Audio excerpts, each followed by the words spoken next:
guys? It's Lefty here, and because I'm so excited about the NFL playoffs, I thought it'd be a good idea to go over some of the differences we can expect when betting the playoffs to that of the regular season.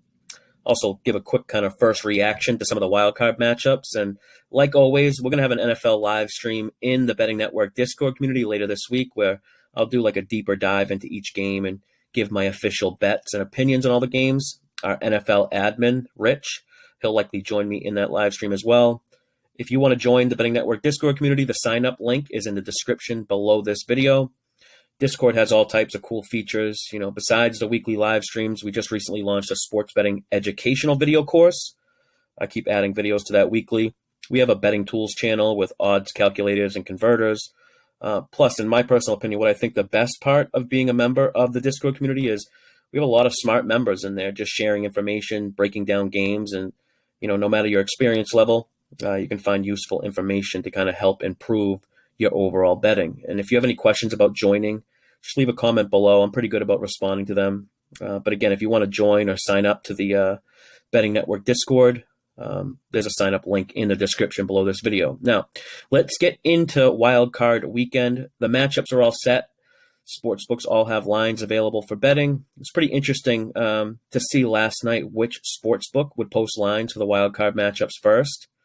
I was kind of expecting a sports book like Pinnacle or Five Dimes or one of these offshore like market making books to post lines first, but FanDuel, actually, a U.S. regulated book, popped up first with the first available betting lines for this week, and then shortly after that, the books followed. But props to FanDuel for not being copycats or waiting for someone else to post lines and then piggyback off them. I posted the opening lines last night in the Discord, the NFL playoff channel thread. And for the most part, there hasn't been any, big line moves from the opening line till now. Tampa Bay, they moved to 8.5 from the original opener of 7. Kansas City got bet up from their opener of 11.5 to now 12.5, 13. Everything else is pretty much the same. Rams are at -4 now. They first opened -3. But I want to talk about some of the differences we want to pay attention to when betting the playoffs compared to the regular season. And the first one, and probably the most obvious one, is home field advantage. During the week, when we do like our NFL live streams, Rich and I, we discuss our power rating numbers and we'll apply home field advantage to that number. And that's a line we have for the game. Well, in the playoffs, home field advantage is worth more. The last 15 years, home teams win roughly 10% more in the playoffs, and it progresses for each round in the playoffs. So, and the typical rule of thumb is if you normally give teams 1 point for home field advantage during the regular season, you'll want to now give them 2 points. You can basically double it. Now, I personally have had home field advantage a bit on the high side during the regular season compared to a lot of people. But I'm not going to double it, because I'm already on the high side, but I am going to give it a good bump. So home field advantage is definitely something to keep in mind when looking at these lines. Maybe your first thought was that one of the home teams were favored by a little too much, but it's likely because the home field advantage bump has already been factored into the line. And kind of sticking to lines or pricing of teams, another difference between now and the regular season is everything's going to be factored into the line. There's no hidden edges, or there's not nearly as much uncertainty about games like there was during the regular season. There's so much concentration on these games from odds makers and bettors, and it makes these lines that much more efficient. And I'm going to talk more about this in the Discord community this week on how we can kind of capitalize on efficient markets. Some of you might already know what I'm talking about, or, because I've talked about it in the past playoffs, and it's proved to be profitable each year. But I don't have the numbers right in front of me now, but we'll go over more of that in the community this week. Now, something else we want to be aware of is the rookie QB trend in the play. Oh, actually, not even just rookies, just QBs making their first playoff game start. Now, there's been 11 rookie QBs that have started playoff games since 2010. Their record is just 2-9. The last rookie to win a playoff game was Russell Wilson in 2009. Now, Mac Jones is the only rookie QB this year, but we have a few QBs making their first ever playoff start. And in the last 10 years, there's been 27 first-timers, 27 QBs to make their first ever start in a playoff game. Only 9 of them have won. And if we go back even further, since 2002, QBs making their playoff debut, They're just 16-36. So we got first-time QBs Joe Burrow, Jalen Hurts, Kyler Murray, and Mac Jones. They'll all be making their first ever playoff start. Actually, Derek Carr, too. He's been in the playoff. He's been on a playoff roster before, but he was hurt. So this will actually be his first playoff start. All these QBs are underdogs, too, besides Burrow. Now, the last thing that's worth mentioning is how well big favorites have done in the postseason.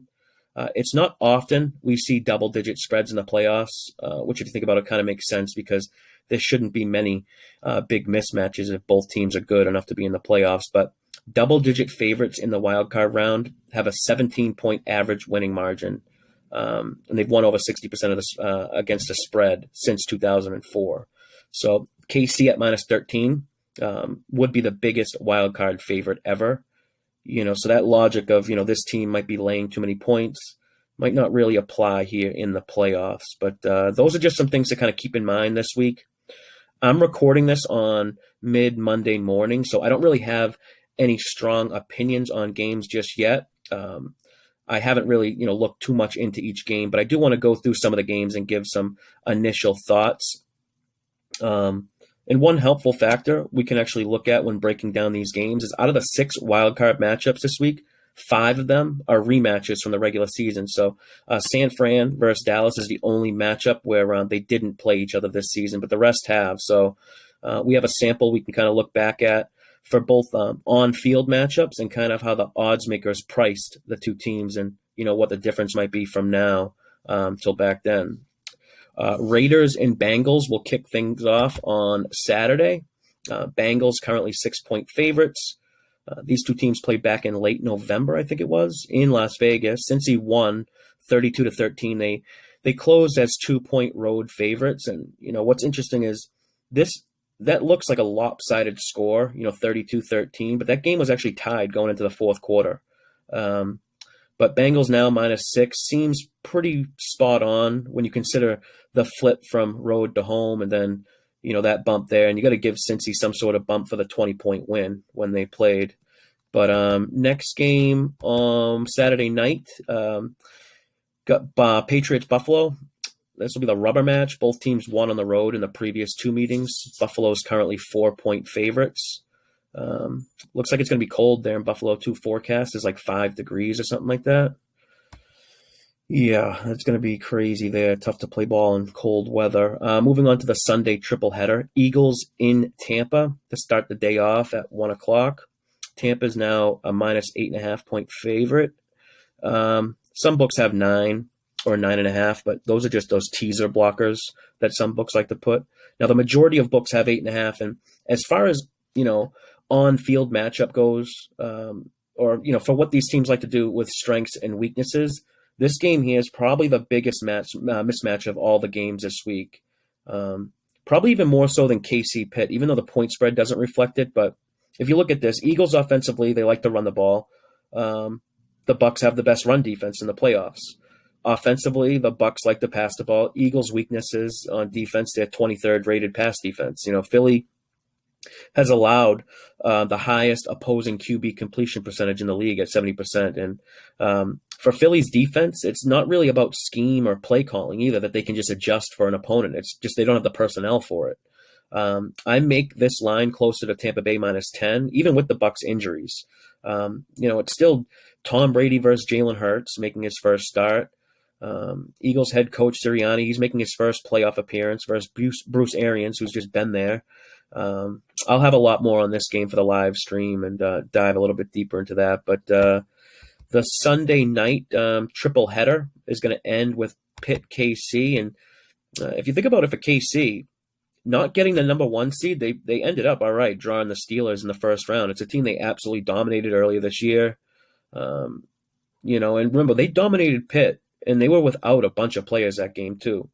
I'd love to see Ben and the Steelers, continue on. It's a great story, but they're really on borrowed time. Let's be honest. I mean, the way to beat Kansas City too is you attack their defense, through the air downfield, like Joe Burrow did. The Steelers can't even do that with Big Ben. I don't even think he can throw past 15 yards. But it's really a perfect matchup for Kansas City. This year we get a Monday night playoff game which is different to wrap up Super Wildcard Weekend. It's Cardinals versus Rams. These two teams played twice during the regular season. Line was 3 both times for the home team. So we see Rams -4 now at home. That's likely the home field advantage bump there that we were just talking about. But the Cardinals, they've been better on the road this year too, and but they've limped into the postseason. They're 1-4 their last 5 games, and man, they're such a different looking team without Denard Hopkins. With or without him, weeks 1 to 13 when Hopkins started and played, Arizona was top 3 in all meaningful offensive metrics like EPA and success rate. Since week 13, they're around league average. So when you're rating the Cardinals, you almost have to consider them from 2 different points throughout the season.